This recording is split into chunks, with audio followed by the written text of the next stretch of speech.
Previously, we did a video on what towers can solo a bad with the help of an MIB.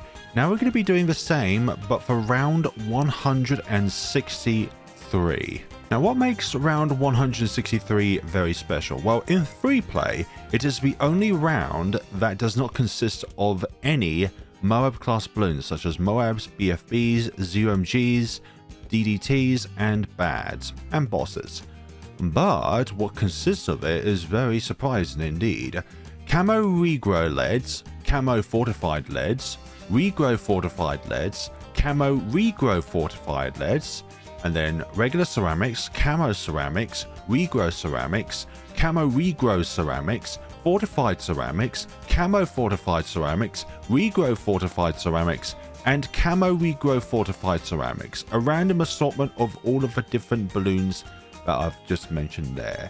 And unlike my bad video, we're going to be going over both cross paths. So let's say in this instance, we're going to be going Ultra Juggernog alongside very quick shots, and then the next take Ultra Juggernog with enhanced iron sight.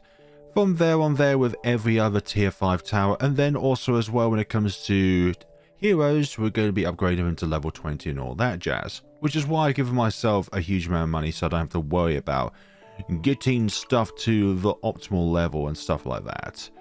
Hope you understand that. So we're going to put an MIB down. Oh, not Quincy. We're going to be putting the Ultra Juggernaut down. And I'm expecting varying results in comparison to my bad video where we knocked out an entire bad with everything inside it without losing any lives. So hopefully this will go differently actually. I'm expecting different results. For a second there, they look very good, but then you probably realise that there's a huge amount of these ceramics, so there's not much in which we can really do. The leads are okay, but it is the fortified ceramics which are the biggest issue here. We need something that is very, very good at dealing with massive amounts of balloons. And why am I accompanying every tower with an MIB? Well, it's simply because then every single tower has a chance of being able to pop them, because certain balloons won't be able to pop camos, certain towers won't be able to pop camos, certain towers won't be able to pop leads. So with an MIB, the different types of balloons will not affect the ability to be able to pop it or not. I'm expecting this to not be as good. Yeah, exactly. I'm not expecting it to be as good because I think it can do the leads okay, but not when it comes to the ceramics. And usually the Juggernog is very good at dealing with ceramics, but these are fortified in free play ceramics, also known as super ceramics, where they don't really spawn anything inside, but it is a tough cookie to try and crack. So the Super Monkey Fan Club is next, and it was even worse than the Ultra Juggernog. 052, let's see if this does any better, and without the quick ability to shoot, I don't think it's any better or any worse really. Just one of the worst cross paths that you can imagine. For this case anyways, on its own. It's really a tower that requires other dart monkeys in order to utilize, namely either 240s or 042s. 205 Crossmaster, let's see how this does. Always put them on last as well to utilize their pierce in certain towers. Other towers will benefit from first obviously, but with something that goes in a straight line, going last is probably the best in order to utilize its pierce maximally. 205 crossbow mass, so let's see how this does along. No, oh, for a second I thought it was a bit better. It's managed to clear up a lot of the leads more quickly. But what would be the best case scenario for this? More pierce or more attack speed? It depends on what you want it for. Both cross paths have their benefits and drawbacks. Unlike the Dart Monkeys, this is a tower which I'm very confident we'll be able to do this with. Not the bad in our previous video, I think this failed tremendously. But when it comes to super ceramics, these glaives will be able to shred them up. Just like that. Just shred them up. And unlike the bad video, we'll have to wait for eons for the bad to get across the screen if we're trying to pop the bad with a goodness sakes farm. Yeah, those glaives are just shredding through it all. Just no competition whatsoever. And there we go. Victory. 401,020 pops required. That's as if they don't actually regrow at all. I believe a very similar story will be with the 502 path. It does more damage, but does attack slightly slower, but that's not going to be an issue whatsoever. Regardless if you're quick attacking faster or got more damage per attack, this is just going to absolutely shred it up. And also this is one way you wouldn't even need an MIB in order to help this out. But when it comes to the quicker shots, it wouldn't be able to deal with the leads at all. Now the permacharges, started off with the glaives paired with the permacharge. And we wouldn't be able to get our ability up in time anyway, so we can't fully utilize the power of the permacharge because the dang ability does not restore from spawning it down. Now permacharge paired with red hot rain, see if this does any better. And I mean, it's better against the leads, but when it comes to ceramics, there's not really much of a difference really. Now the MOAB domination paired with glaives, let's see how this goes along. And it was probably the worst one so far, actually. Yeah, the MOAB domination is not really good against ceramics. It's good against, well, MOABs in the name of the tower itself. Faster range with that MOAB domination. I meant upgrade, not tower, but it is part of the tower. I mean, it fires it faster, but it's not necessarily doing anything against the ceramics in which the glaives wouldn't do. We're now onto the bomb tower, starting off with the 520 balloon crush. I don't think stun is great here. And if you notice, within the explosion of said bomb, not all of the balloons which are inside the explosion actually gets affected, because each tower has something called a pierce count.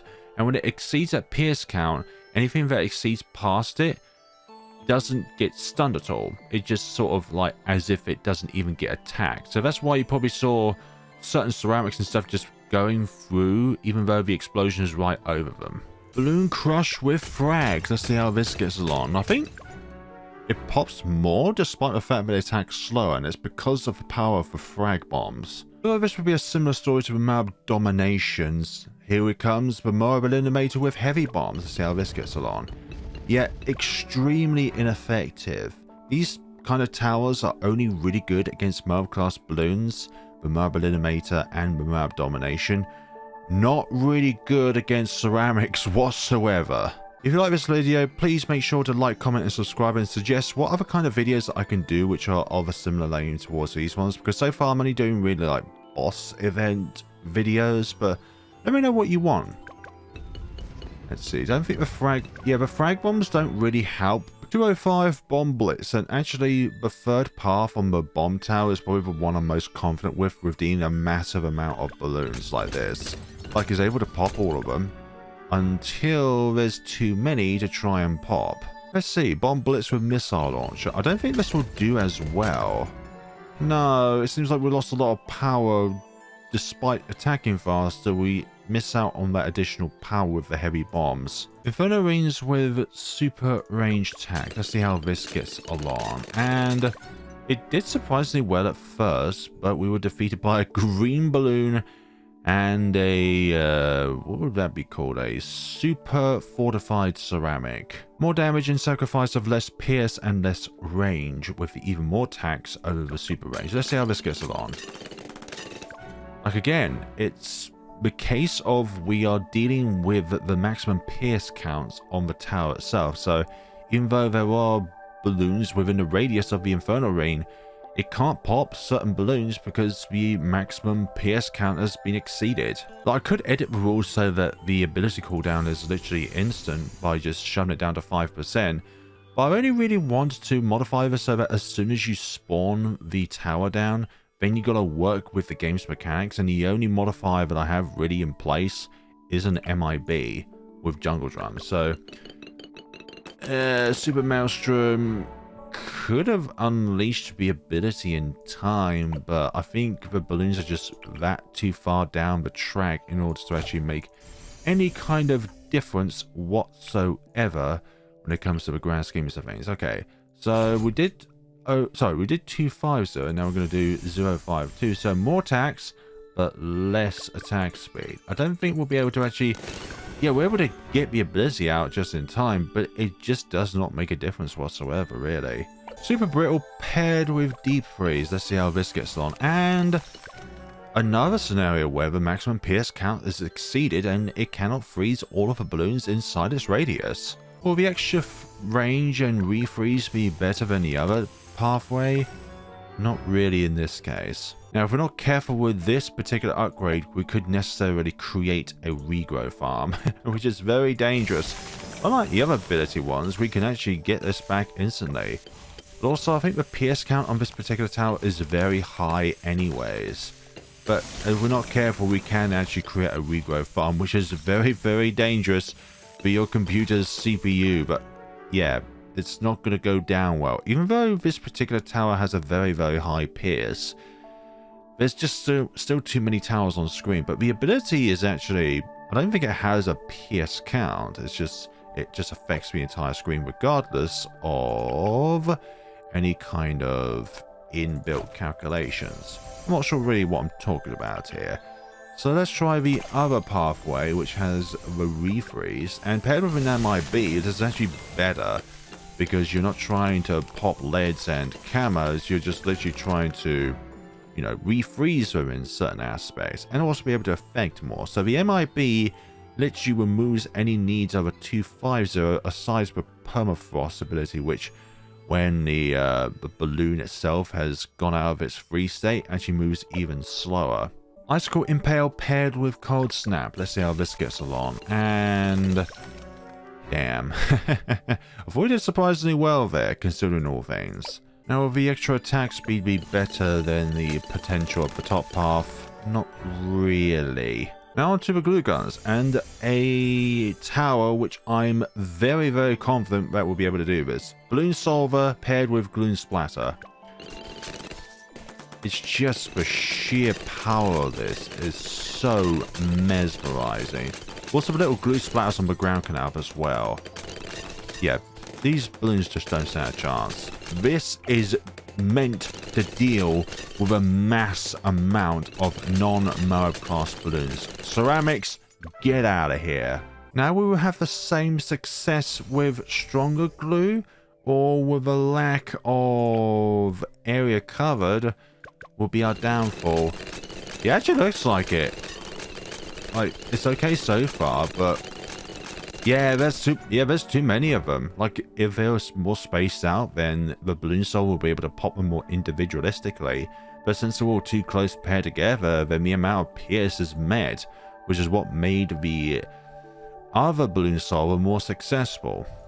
Moving from the primary towers to the military towers, we're going to start off with the 520 Sniper. How does this get along? Very bad. What about the even faster firing? Let's see if this does any better. Not hugely, no. I mean, it pops faster, but the potency per bullet is not as much. Elite Sniper, Large Caliper, the ability in this case is completely useless, but let's see how we get along here.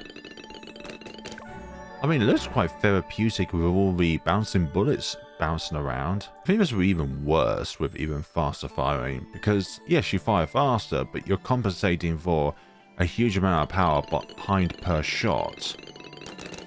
Again, it looks very therapeutic with the bouncing bullets just shimmering off each ceramic, but still no cigar. The Defender with large caliber, potential for creating a regrow farm if there are too many regrow balloons. And yep, just not good whatsoever. Its passive ability does not come into play, considering, well, we'll lose 75 lives per ceramic balloon. What about the shrapnel shot option? Let's see how this gets along. Not okay. I heard some pops, but yeah, like with the other snipers, not so good. With any naval only balloons, we have to position them slightly differently in comparison to the land ones, just simply because, well, you can't place submarines and boats on land. So I'm going to be placing you over here, and we're going to be energizing with heat tip darts. Now, this is normally necessary for popping lead balloons, but with the MIB, you can go bottom path and do even better. Let's see how this gets along. And okay, that was worse than I thought it was going to be. I have more confidence with airburst darts with this upgrade. Yep, it's doing it without struggle this time. Oh, is it without struggle? Is it without struggle? This is doing very well, actually. It's just melting through the ceramics and the leads. And also these reactors have a huge pierce count as well, so that's why it's able to deal with all of them. Otherwise you'll see certain balloons not glow green and they just slide right past its radius. Preemptive strike with advanced intel. Preemptive strike is very good against mobile class balloons, but not everything else. Like it will be able to dispatch of certain towers within a certain radius with its ability, but it just simply can't summon enough of them. Any better with airburst darts? Let's find out. Probably better per dart, but when it comes to other things, like doing a chimp's run on a water-based map, the advanced intel is one of the most broken upgrades ever. Being able to share line of sight with other towers is a godsend. Let's see, Sub Commander. Let's see if this does any good. And yeah, the big fat defeat sign will tell you otherwise. What about with heat tip darts? Let's see if this does any better. Not really. Again, it's able to deal with the lead balloons, but ceramics it struggles against. Carrier flagship with hot shots. Let's see how this gets along. Relatively well. I thought we was going to do it there at the very beginning, but there's just simply too many balloons to tackle. Let's see, carrier flagship with crow's nest. Now, this is a bit of a question I'd like to ask you guys. If we have long range, does that also benefit the planes that come out of the carrier flagship itself as well? Like, does it make their projectiles fly faster? Yeah, you're losing a bit of firepower because of a lack of hot shots in compensation with longer range. Pirate Lord with double shot. Now, in the previous update or two, this tower could literally solo a chimps game. Like, no joke. You could place this, just get it to up one of these, and it would absolutely solo a game. But in this case, you can't really use this ability because of a lack of MOAB class balloons. If it all compact into a fortified ZOMG, then yes. I don't think this will go as well as the top path paired. Yeah, that lasted a lot less. Here goes the worst performing of the boats when it comes to pops, the Trade Empire with double shots. Yeah, I don't know what you would expect. Success from this thing? Only a minutely better chance with the hot shots, but the key word there is minutely. Yes, you can set them on fire, but you're not going to be able to do much if it doesn't actually do anything. Sky Shredder with spy planes. The exploding pineapples actually enhances the missiles that it strikes against MOAB class balloons. We're going to put this on Figure Infinite to cover most of the track. Let's see how this gets along. Not great, let's per se. Sky Shredder with Centered Path. Let's see how this one goes down. I mean, it covers more of the map, but it doesn't really serve much of a purpose in this particular scenario. Zombombar with lots more darts. Can we initiate the ability in time, or will the ceramics escape the track? Yep, we can initiate it, but we won't have enough for a second one. This will be slightly worse than lots of darts. Let's see. Let's see. Deal with the first one. Oh, you could technically, with enough money, just keep selling and rebuying. But in this case, I want to treat it as if this is the only town which we can put down to succeed for that respective tier 5 and cross path. So far we've had both paths of the Glaive Lord succeed. We've had the middle path paired with the Balloon Solver for Glue Gunner succeed, and we've had the nuclear reactor sub paired with the bottom path, and that succeeded. And I think we're going to be adding 2 more to the table with the Flying Fortress. No matter what goes our way, the Flying Fortress is just an absolute killing machine. Like, it made ease with the bad, and it's going to make ease with round 163 as well. Like, they don't stand a single bit of chance at all. One of the most powerful towers in the entire game is this humongous plane. And honestly, feels going to be exactly the same story with the spy plane route. Like, it's like the decrease in attack speed is not going to really hinder the flying fortress as much at all. Like, no. I think what you would call substantial. Like, they're making it slightly further when it's the super ceramics, super fortified ceramics, but they've still got no chance. Yeah, this is just an absolute cakewalk with a flying fortress, regardless of what path you're in. You're slightly more successful with the top path paired with flying fortress, but both of them excel anyways. Any poppers, starting off with the 520 Apache Prime, and let's see how this gets along. I mean, it's going to do better than the other paths because it can follow the balloons faster, but when it comes to the actual power itself, it just is not there, Chief. Faster firing and faster darts, but it's just not able to keep up with all the damn fast balloons. Special operations with Pursuit. Can we chuck back enough in order to maintain our firepower here? And that's a no.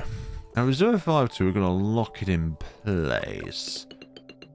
And yeah, it just has not got enough draft to push back all of them nasty balloons and then deploy the sniper, or the marine, sorry, in order to get the job done. Comanche Commando with Pursuit. Let's see how this gets along. And nope. No, not whatsoever. Yeah, this path is mainly for dealing with MOAB class balloons outside of BADs and boss balloons. Like, it just does not work out at all when it comes to just non-MOAB class balloons.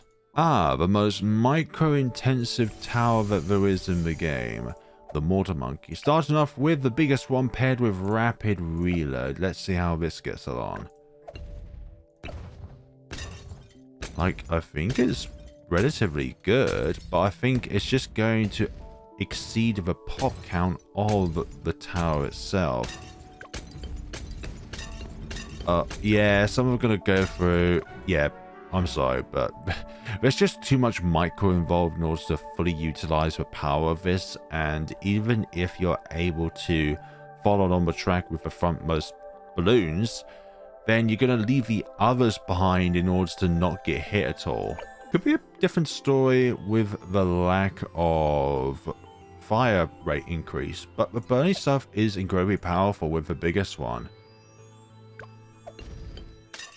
Like, the excess damage is so big, yet it just completely waltzes through the ceramic layer if they're able to hit the layer itself. Like, that is a good amount of damage, but I think the pop count is going to exceed somewhat, and that's going to be our downfall. Yet, as you can see through there, it's definitely a lot better than the more fire rate. But with this path, you're able to actually get a lot more damage out. Pop and Knob paired with Balloon Buster. Let's see how this gets along. This requires a huge amount of micro, yeah. I'm not very good with mouse at all. And the ability's not going to load at all. And just things happen as they come along. Like, this is just an impossible task because the balloons just simply move too fast. We do constantly deploy your mouse here and there. And even if we do manage to pop the first balloons that there are, the first few sets of them, there's just 99 other spawns which you have to consider as well, regardless of your mouse work. Like, I think this will be even worse as well. But yeah, the fire is just nowhere near as potential on this particular set of upgrades as it was with the biggest one paired with burning stuff. Balloon Incineration paired with Balloon Buster. Another one of those we have to really keep on moving the cursor around.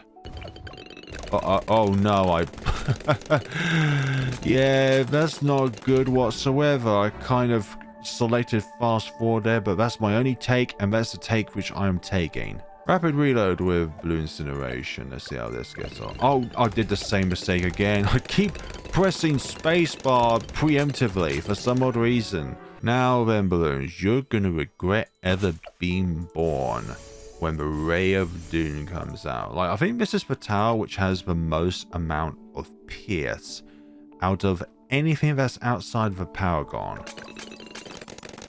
Yeah, they don't even exist. Alongside the Flying Fortress, this is the best tower for dealing with round 163. Like, there's just no competition. There's no, like, oh, what if? Oh, could they survive? Nah, this completely shreds through those ceramics. Powerful dots with Ray of Doom, or just powerful rays.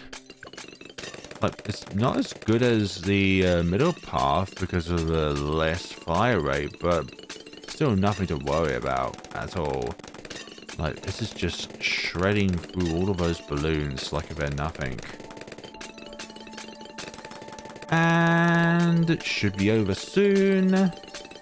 Just like that, success. Ray of Doom is honestly one of the best, if not the best kind of tower for this scenario. Probably now the least effective of the 5 or the 5th tier towers when it comes to dealing with ceramics, and that is the Mad, paired with laser shocks. And I don't think we'll be able to get our ability up in time in order to utilize its stun feature.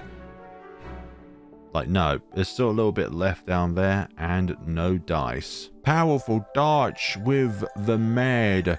Can we just... I'm pressing caps rather than tab. I'm just hoping to put that in place. There we go. And like with the others, we'll probably got a little bit more pierce, but aside from that, not really doing any better than the laser shock. The bears with... Oh, I should have done the top path, so we'll do that one next, actually. It's just the cross path I usually pair with it by default anyways. Yeah, not great. Yeah, I've never ever done bears with laser shock. I've always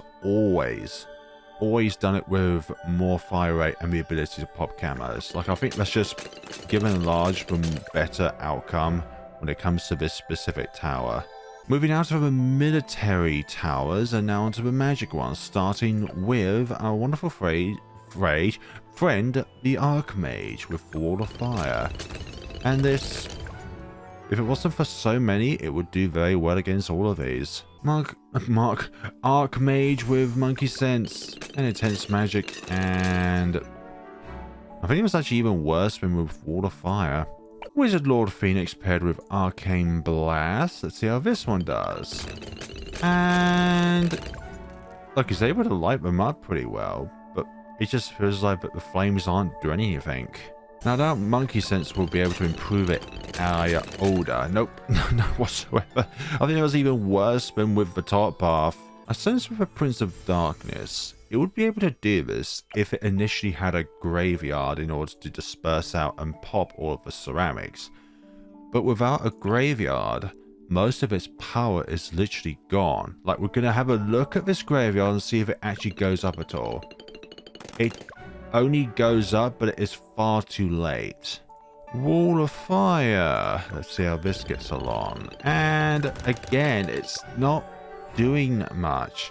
If we initiate a graveyard, then the Prince of Darkness will be able to fully utilize its power, but without the graveyard built in the first place, it has a huge amount of trouble trying to pop the ceramics. Like, it can do it, but it needs to be able to have a round prior to build up a graveyard. Now, if True Sun Gods, we're just going to go with their base form, like if you're just putting down a Insta Monkey, literally no sacrifices whatsoever.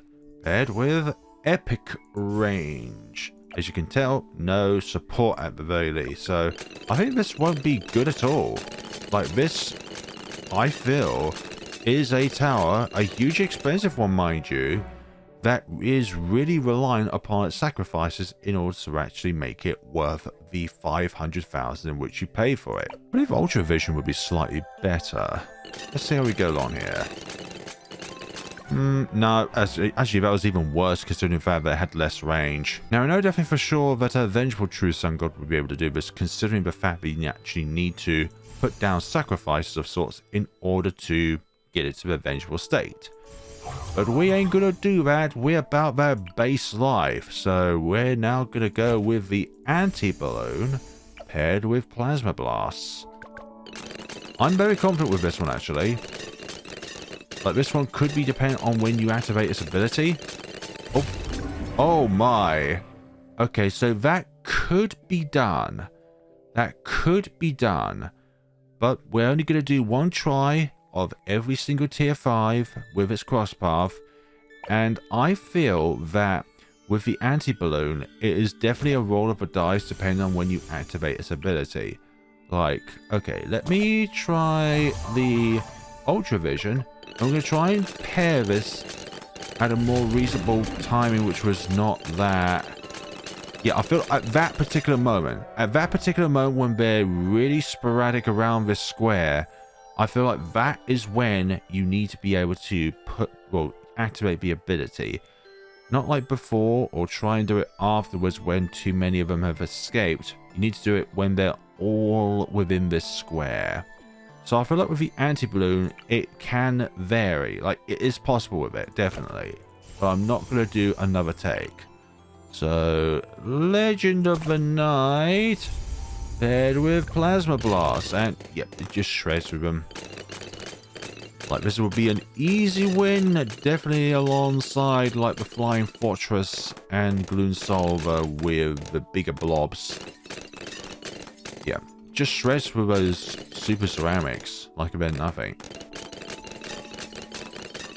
And victory. Can attack further with the epic range, but it compensates with a lack of additional power that it would have with the Plasma Blast upgrades. Let's see how this gets along. Going well so far. Yeah, very well, actually. Yep. It's a bit more troublesome, but it's not struggling.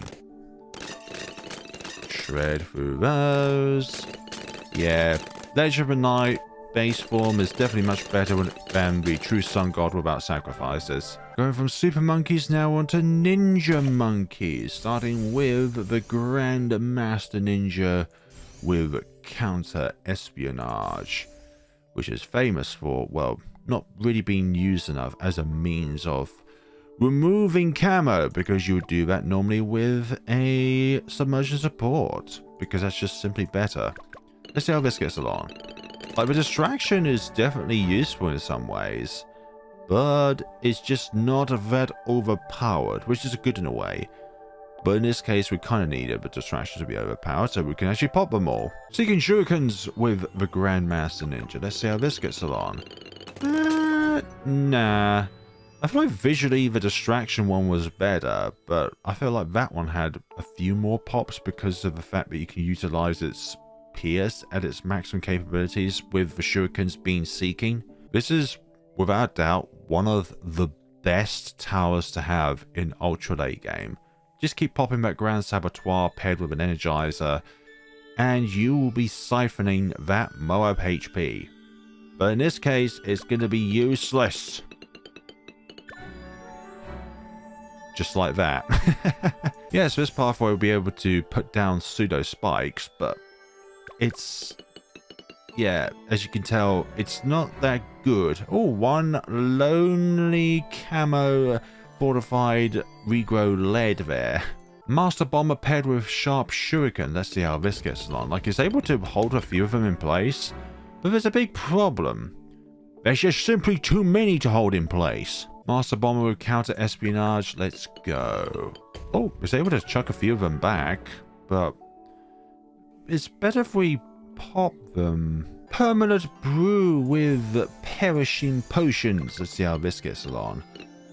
And no, but Perishing Potions is just slightly better than Acid Pool Path for this particular scenario.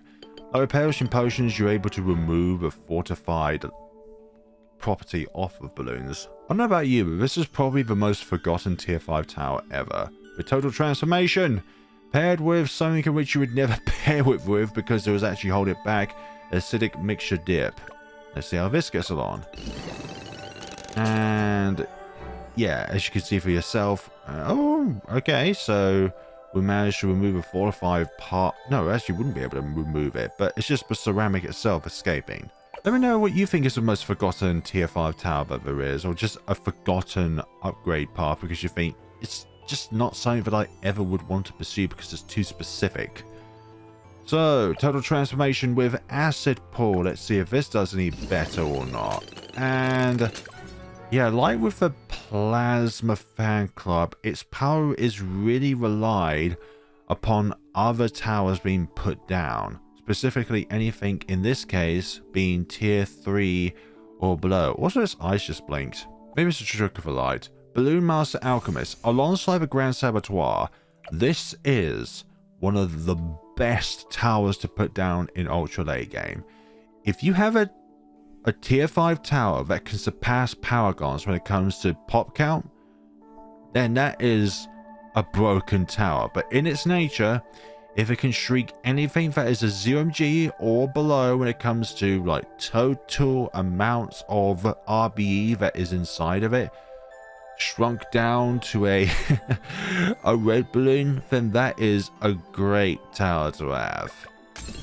Like, it's able to shrink all of these down, but the problem is there's just too many to be able to shrink down in the first place. What about with Perishing Potion? It's probably the less favored path with Balloon Master Alchemist, considering the power is really relied upon the secret shrinking potion, and it'll be better off if you can make each potion bigger rather than making each potion more powerful by making it something that removes the fortified layer. Like, fortified reds are just not a threat. This could get ugly if we create ourselves a regrow farm, but fear not. Our attacks can remove a regrow property. With a Superstorm paired with Heart of Oak, let's see how this gets along. Like, this will be able to chuck them back. Like, Bound had promise, but the issue is the Super Tornadoes just run out simply because of the amount of pierce that it does. It just is not enough to deal with all of this. What about Druid Reach and Heart of Vengeance? Heart of Vengeance in this case being completely useless. Let's see. For a second there I thought this thing's got it. Like, the extra range really does help. Our Thunder paired with what I think is a tower that is going to completely waltz through all of these ceramics. Spirit of the Forest. Yeah, it literally does bonus damage to ceramics. But that's a good sign. Like, the best chance that the balloons have of escaping and going to the other end is by, well, trying to get through all this when the thorns are not on the floor at all. And as you can tell, this is just a completely one-sided scenario with the Spirit of the Forest always doing this. Like, this is why I always select Spirit of the Forest when it comes to boss events, because of the amount of power that they have when it comes to dealing with ceramics. And also notice, well, this has got fewer pop count as well, considering the fact that Spirit of the Forest just feels a really interesting tower. Like, the bottom path ensures that you have better chance at soaking up more money with more farms around it. But with the top path, you can actually pop leads without the aid of an MIB. Let's see. This will be the same story. Exactly the same story. The top path doesn't necessarily increase the amount of power that it has, but it just means you're able to pop leads at any given point in time because of a Hard Thorns upgrade. And the Heart of Thunder just being something that is nice, but doesn't really provide a huge amount. So yeah. This one, regardless of which crossbar you take, Spirit of the Forest is a 10 out of 10 when it comes to ceramics. What's the funny thing about the Spirit of the Forest is that it's the only tower with an ability where if you use the Thorn's ability to explode all of the Thorns on the track, will actually hinder you with this particular round. Like, then the remaining ceramics will just waltz through your defenses. So yeah, do not do that. Avatar of Wrath with Heart of Thunder. Let's see how this gets along. And is able to build its rage, but the problem is the pierce again. It just doesn't have enough pierce count in order to get through all of these balloons. Also, it is favored with 5 other Pop Lust Druids. Will Thorn Swarm be better than Hard Thorns in this case? We'll find out. And No, that felt like it went through a lot more quickly than the Avatar Wrath with a Heart of Thunder. Right, let's see how well the Banana Central with valuable farms do against these balloons. Just like that. Perfection. This is the only cross path where you could say that it is infinitely worse than the other cross path. Why would you want to have a chance of having having the bananas auto collected but only get half the value when you could just have valuable farms and just move your mouse so that you can actually collect them? I don't see how having the banana central with the bottom path is actually beneficial in any way whatsoever over the middle path. Monkeynomics with greater production. Let's see how this gets along against this round. And yeah, like the banana centrals, not that great. What about easy collect and banana salvage? Now this is an upgrade path that I can actually get behind, because when it reaches its maximum amount that it can store, then it auto gives it to you, which I think is very neat if you forget that you have one of these on the field. But then again, having the ability down there should remind you that you have it on the field. What about the Monkey Wall Street with greater productions? Let's see how this gets along. Look, none of these farms are, well, what you call popping, okay? They pop off when it comes to getting money, but they don't pop off when it comes to popping balloons. And balloons in this game should be popped, okay? That is just a done deal. That is how we survive. The true sun god is truly disappointed with us. Now, with this one, I feel like it's falling under the same category as the anti-balloon. It comes down to a certain factor, and with this case, not ability usage, but where the super mines will be deployed. Because this thing has an incredibly slow fire rate anyways, because going to super mines actually decreases its attack rate. So if its attack rate is too slow and the pineapples deploy somewhere that is not in a convenient spot, then what you're going to end up doing is not popping all of them. But in that case, we did manage to pop all of them, but I think there would be another scenario in which the super mines would not pop the ceramics and lead simply because it was deployed in the wrong spot by random. I wonder if further is better in this case. I'm not confident with this scenario, but pigs can fly. Yeah, that was going to be the case, but it just does not have the fire rate in order to constantly pop them. Like, it can pop them, but the fire rate removes its ability to continuously pop them. It's not a matter of pierce, it's just a matter of deploying them. Carpet of spikes. And I heard from somewhere that if you immediately upgrade it before the round starts, then it won't deploy the spikes that it would normally do. But if you upgrade it during the round, then you would get a free layer of carpet of spikes everywhere. So put that down, and now it does it. But because these are super fortified ceramics, these are literally not going to do anything against them, but we stand a better chance if we upgrade it during the round than before the round started.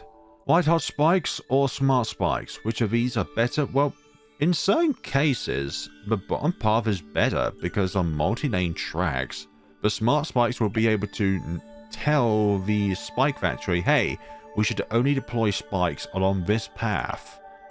So, same principle. And it's literally even worse because you've only got half the firepower in place. And we didn't have enough firepower to begin with, even with the top path. Perma-spikes, which have been perma-nerfed in update 36 to oblivion. Yes, more damage is nice, but far less pierce is worse on a tower like this. Let's see how this gets along. Yep, just really bad. Like, on one of the previous updates, this would have done much better. Even faster production with perma-spike. Is this going to make any difference? Not really. Probably minutely better because you're able to get more of them out. And on a tower like this, where the amount of damage is already really high, what you require is more pierce so that you go through fewer spikes on the pile itself. Like on a tower like this, pierce is key, not an incredible amount of damage. Now then, support towers. Well, we've already gone on support towers. I forgot to make that announcement from going from a druid to the monkey farm. But alas, we have the primary expertise with its wonderful ballista attack. And pair of radar scanner, because why not? Let's see how this does. It's the lack of pierce in this case that's the downfall. Regardless of cross path, it doesn't really make a difference towards the attack power of the primary expertise as well. The only difference being is towers which you upgrade around it being slightly cheaper, sacrificing their ability to see camos. Supporting the homeland defense with the MIB. What a crazy roller coaster we're in this scenario. Just what the hell are we meant to do? Homeland defense with monkey commerce. Let's see if this does any better than the jungle drums one, and the answer's going to be no. What about Monkeyopolis? Let's see if this does any wonders. With its 200 per crate if you sacrifice just one monkey farm to it. I would always only ever use the top path in order to go to this stage with the previous upgrade to Monkeyopolis in any other scenario, but there's only one scenario where I'd find that using radar scanner is better, and that's doing a 204 with the monkey village when it comes to dealing with balloon traps and being able to, you know, pop camos and DDTs, or consuming them in that regard. Failure. Now onto the fine. Wait a minute, where's the beast handler? Are they not in actually I'll deal with that later. Maybe I need to modify the rules a little bit. Maybe it doesn't allow beast handlers in custom challenges. Maybe I'm just wrong. And in that case, well, we're gonna have ourselves an interesting time playing the game 6 times to get to round 163, just so that we can then access beast handlers. Deconstruction is better against fortified balloons. That's good. But the pin is something in which you should not underestimate at any given point in time. Like, holding balloons in place is a great asset at certain times. Ultra boost! Can we ultra boost our shelves to make our shelves better, or will we just fall into the dumps of history like we always are? Let's see. Not much is going on, and we can boost ourselves. Lovely. Lovely is a strange word to use in this scenario. Will the bottom path with Ultra Boost make it any better? I highly doubt it, but each foam is better than without an upgrade per se.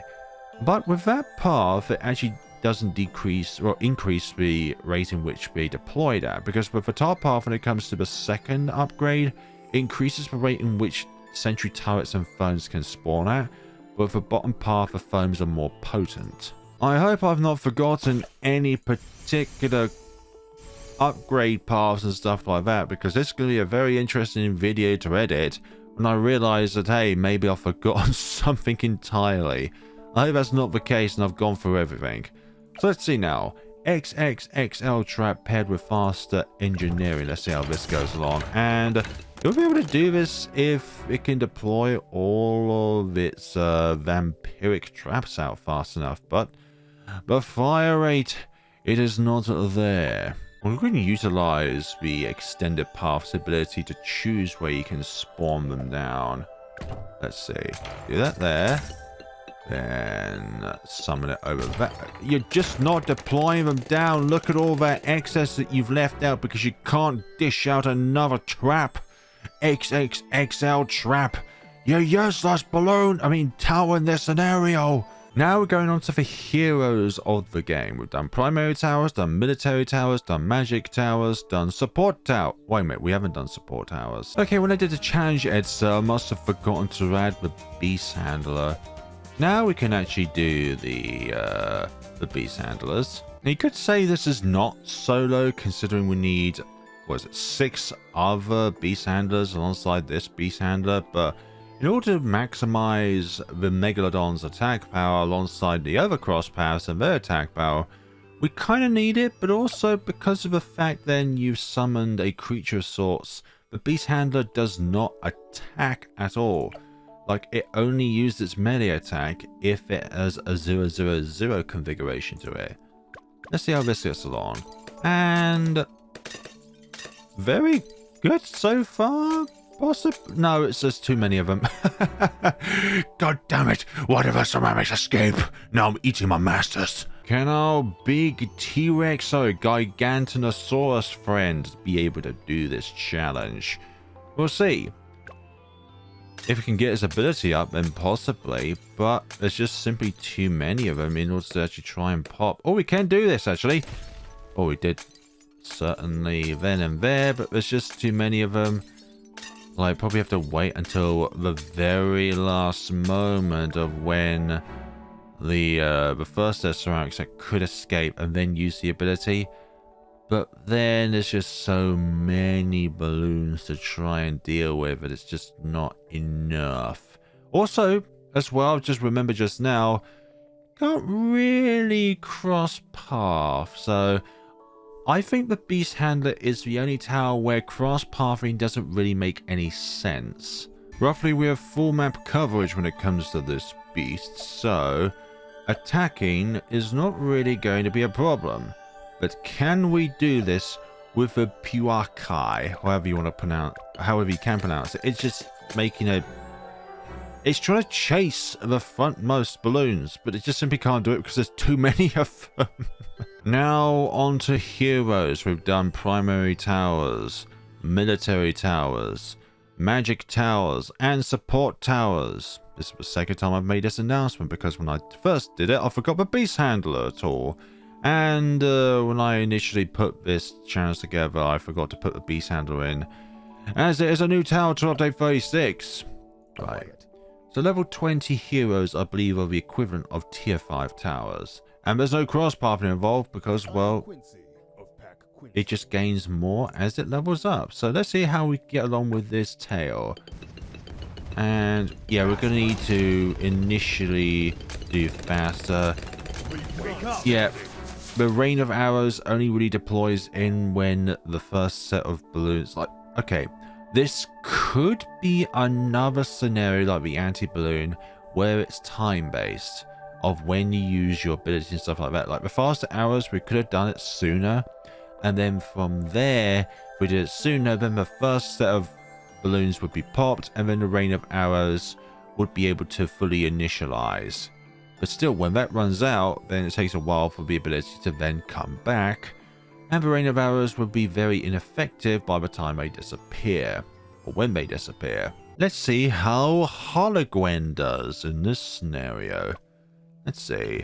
Put that down, and the cocktail of fire is useless in this scenario.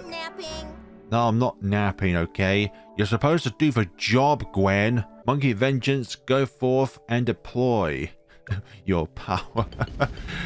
Yeah, that's not good, is it now? Nope, nope, nope, nope, nope. You must not escape!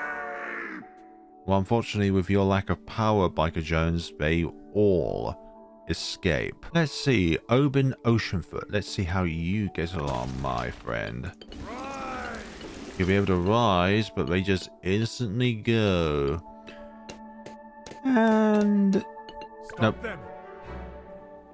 I mean, you're the only one on the field. You're the one that's supposed to stop them. Now, in order to get the maximum amount of our dear mustache friend Geraldo, what we're going to be doing is, before leveling him up to level 20, we're going to be deploying all of the items down per, well, as possible.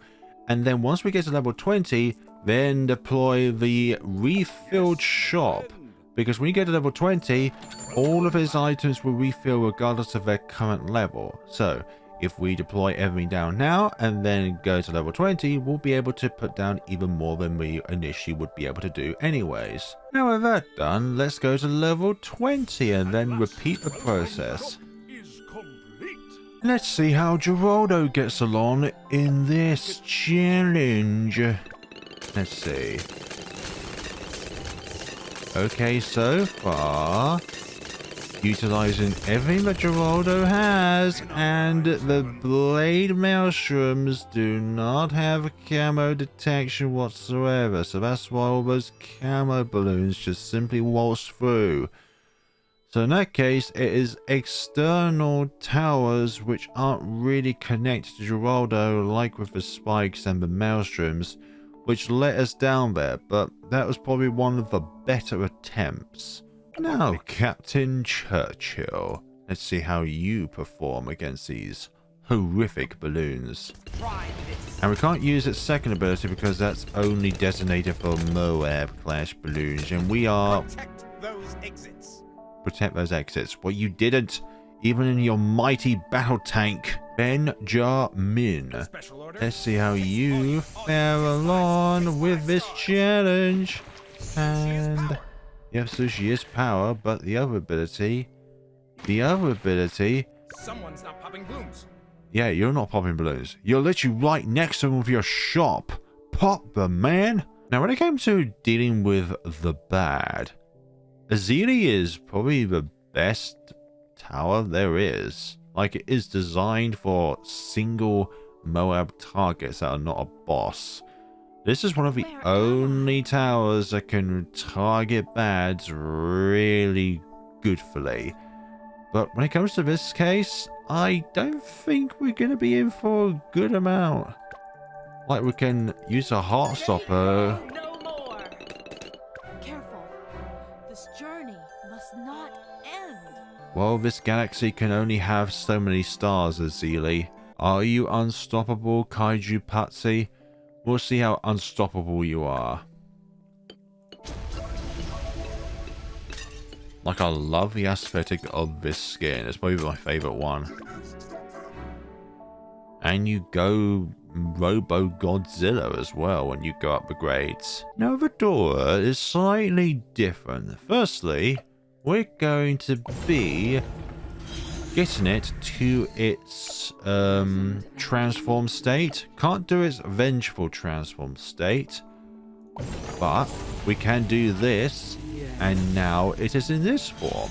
There's no difference when it comes to power with the regular transform version and the vengeful transformed version, aside its aesthetics and its voice. But I have a feeling that this will do well. Let's see. Arm of Light.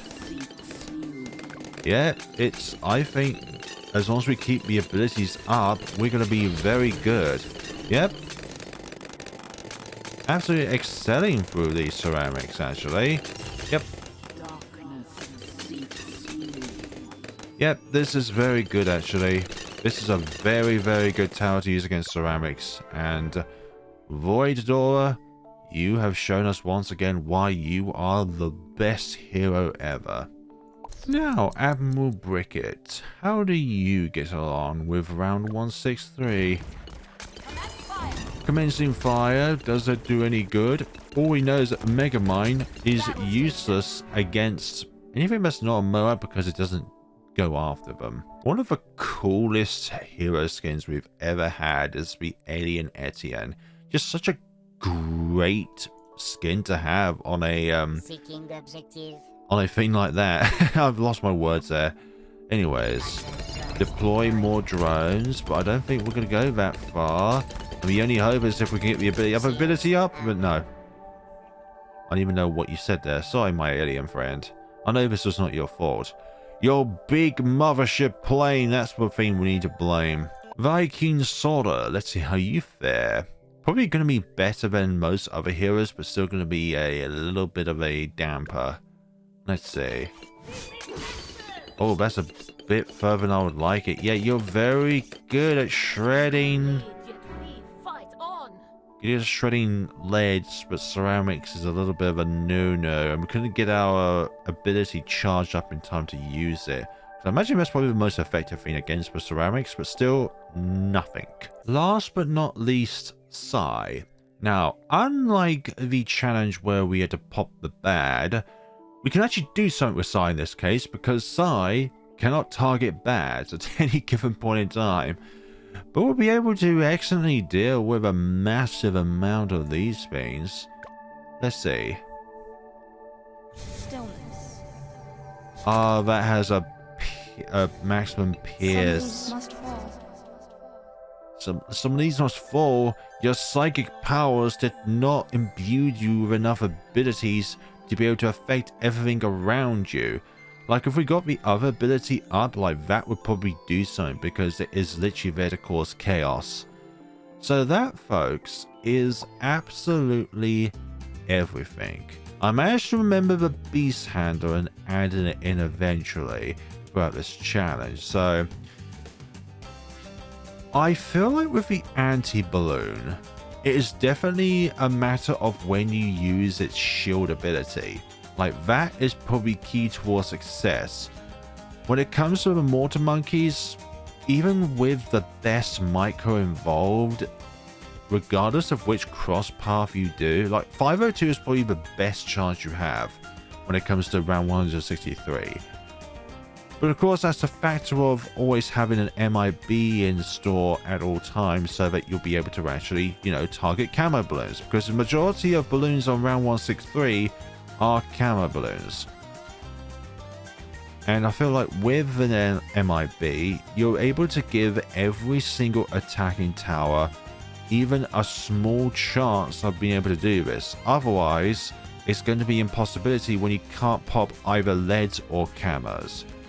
So I hope you enjoyed this video, everyone. Thank you so much for watching, and let me know what other videos you would like to see me in the future aside boss event scenarios. I haven't been given a confirmation by Ninja Kiwi, but apparently when I enter my creator code in, it actually confirms it and locks it in as a valid name in order to use. So if I remove one character, then it says please enter a valid code. So with this, I believe I have my own creator code now for Bloons Tower Defense 6. So that is really good. Like I joined Nexus program and saw that, well, Ninja Kiwi announced on Twitter that they're hoping to support smaller creators as well as the larger ones that have already got their own creator code.